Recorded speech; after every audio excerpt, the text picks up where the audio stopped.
साथियों नमस्कार।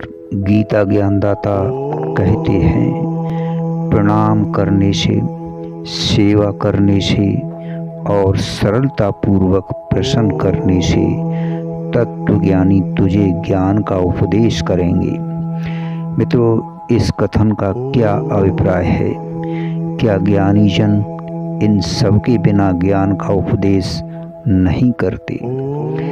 साथियों, उपयुक्त कथन से भगवान ने ज्ञान की प्राप्ति में श्रद्धा, भक्ति और सरलता भाव की आवश्यकता का प्रतिपादन किया है। अभिप्राय यह है कि श्रद्धा भक्ति रहित मनुष्य को दिया हुआ उपदेश उसके द्वारा ग्रहण नहीं होता।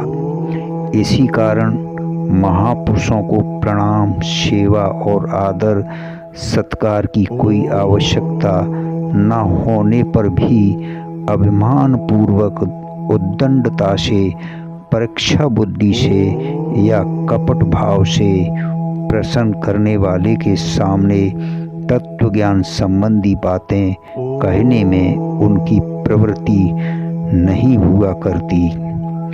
साथियों, जिसे तत्वज्ञान प्राप्त करना हो उसे चाहिए कि श्रद्धा भक्ति पूर्वक महापुरुषों के पास जाकर उनको आत्मसमर्पण करें, उनकी भक्ति भाव सेवा करें और आवश्यक देखकर उनसे परमात्मा के तत्व की बात पूछें। ऐसा करने से जैसे बछड़े को देखकर वात्सल्य भाव से गौ के स्तनों में और बच्चे के लिए माँ के स्तनों में दूध का स्राव बहने लगता है, वैसे ही ज्ञानी पुरुषों के अंतःकरण में उस अधिकारी को उपदेश करने के लिए ज्ञान का समुद्र उमड़ आता है।